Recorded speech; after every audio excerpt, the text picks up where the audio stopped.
Hello बच्चों, let's read the question. It say that two identical batteries, each of EMF 2 volt and internal resistance 1 ohm, are available to produce heat in an external resistance by passing a current through it. The maximum power that can be developed across capital R using these batteries is. Four options are given और 1990 में ये question पूछा गया था. तो इस question को solve करने के लिए हमारा जो की कॉन्सेप्ट होगा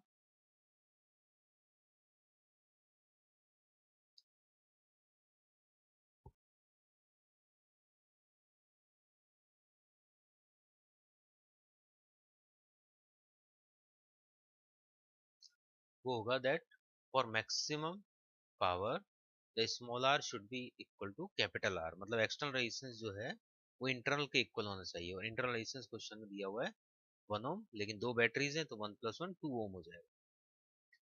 नेक्स्ट हमें ये भी याद रखना है कि हमें मैक्सिमम पावर और मैक्सिमम करंट चाहिए तो उसके लिए हमें बैटरीज को सीरीज में कनेक्ट करना पड़ेगा. मतलब सिमिलर पोलरिटी से इस टाइप से कनेक्ट करना पड़ेगा.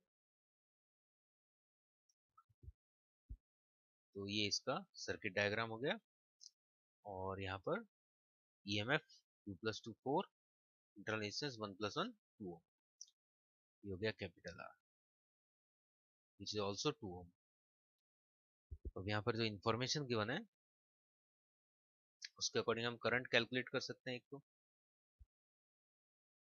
करंट हो जाएगा I = 2E/2R + capital R. EMF question में मेंशन किया हुआ है 2 volt, so it will B 4 divide by 2 × 1, तो 1 एम्पियर यहाँ पर करंट आ गया. इसमें क्वेश्चन में हमें कैलकुलेट करना था मैक्सिमम पावर का वैल्यू क्या होगा कैपिटल आर के थ्रू. तो maximum power will be I²R. ये होता है पावर का फॉर्मूला. I है 1 और R है 2², सो इट विल बी 4 वाट. अब इसमें R का हमें ध्यान रखना है.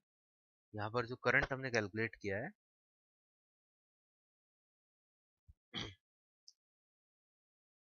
R है यहाँ पर 2. करंट जो हमने कैलकुलेट किया है इसी को हमें यहाँ पर पुट करना है.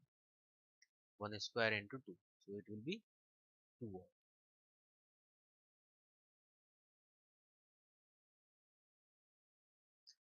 मैक्सिमम का वर्ड जो लिखा है उसका मीनिंग ये है यहाँ पर कि स्मॉल आर और कैपिटल आर को हमें इक्वल करके ये कैलकुलेशन करना है. मतलब ये जो कैपिटल आर आएगा ये क्वेश्चन में गिवन नहीं है एक्सटर्नल रेजिस्टेंस, तो ये हमें यहाँ से कैलकुलेट करना है with the help of maximum power theorem. इस टाइप से 2 वाट आंसर आ जाएगा. So B option will be correct. Hope you understand it well. Best of luck.